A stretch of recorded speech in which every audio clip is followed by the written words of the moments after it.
what was your pathway into this job? Like what is it that you love so much about selling, and how did you get into? Well, it's an interesting question. The short version of the long story is I've started quite a few businesses over the years. I've raised capital as a founder. I've been a founder, right? That's how I started out. At one point on my journey, I had a business mentor say to me, "What skill are you like? What's your thing?"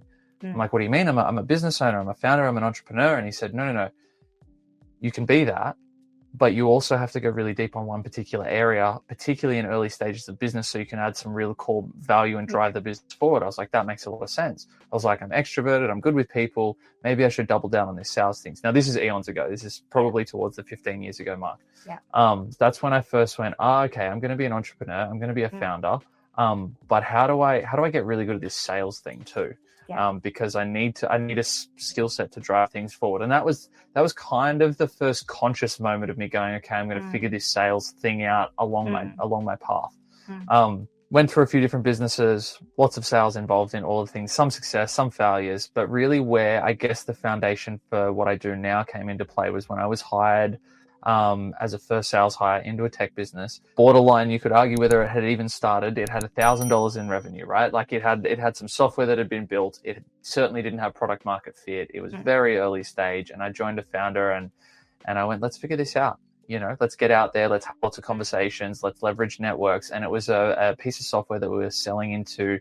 Well, originally we were sort of selling it into wherever we could sell it into, but then we really decided on an enterprise play. So how do we sell it into the likes of AMP and Combank and government organizations like the Australian Bureau of Statistics, and like they all eventually became customers, but we had to figure that out of how do we go from the founder doing some sales with his perspective on things, me coming into the mix, not understanding the industry and the nuances and the target and all of the passions that he had behind it, and extracting that and putting it in a way that actually allowed me to sell and get results without him being there all of the time. And I certainly kept bringing him out at the right times.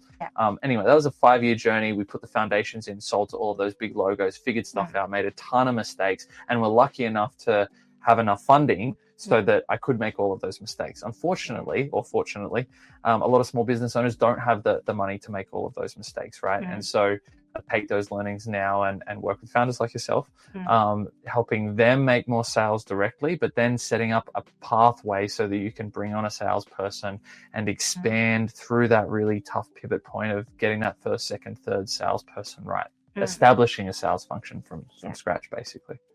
So one of the things, and I discussed this with Therese, our last podcast guest, who is an HR expert, is when I first set up the business, and when you're a business owner, you have a lot of passion for what it is that you do, and you do it because you love it. There is no other reason why you can set up your own business unless you loved what you're doing.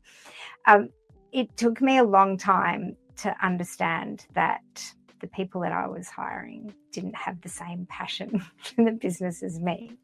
So if you're in that position, and I know when I first started working with you, you talked to me about how I needed to be the one that was, out there selling the business. And I'm like, well, how can I do the work and sell the business? Like where?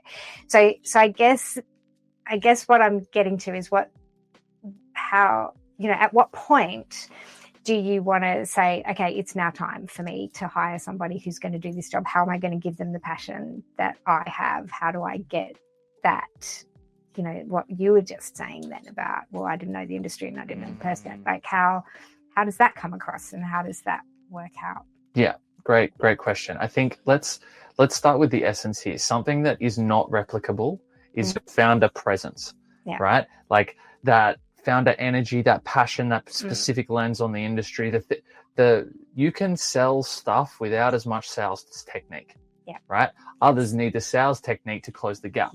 And so what you're doing while you're getting out there as the founder and selling it and figuring out is you start codifying what things work from a rational perspective, not just the emotional, because you're selling with emotion as well, right? But if you start bringing in some, okay, these are the customers that are our best customers, and these are the problems that they have, and this is why they bought off us, and you start codifying that into some messaging, some targeting, and then you fuel it with a bit of sales methodology or sales technique or sales process behind that, with a good CRM and a few other foundations. We've got a really good free 4-minute self-assessment that you can do on our website if founders are looking to what are those things that we can put in place. That goes into a lot more detail. But yeah, you're starting to codify that in a rational way, not just an emotive, energy, passion, insight kind of way. I love that. That really makes a lot of sense.